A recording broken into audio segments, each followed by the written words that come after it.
Mama Eliza. Tafu. Habari ya leo? Nzuri. Na leo umepotea? Tumekungoja huko. Wakisema anafika eh? Sio utafika unipie mimi. Si nilikwambia wewe ndio unanipia mimi leo. Kwani ni saa ngapi? Sema basi.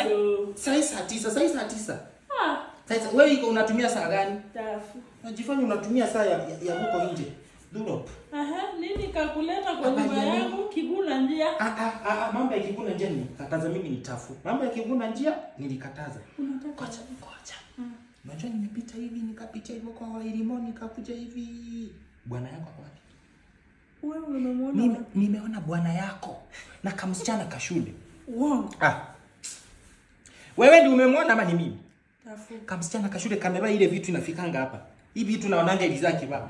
Amevaa kitu inafika hapa kisikati hapa. Nikiangalia hivi, gari ni ile yake.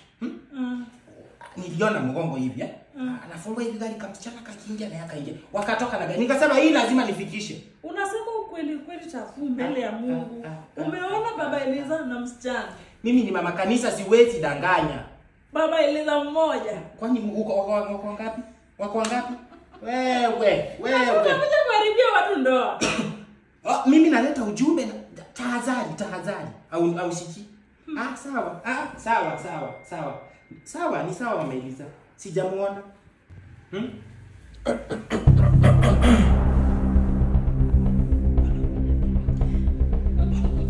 Nilikwambia utakuja kuharibia watu ndoa.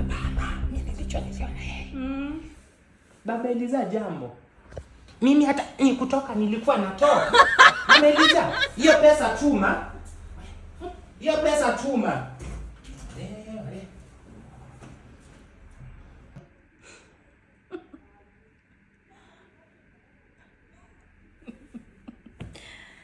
Baba Eliza utakula nini?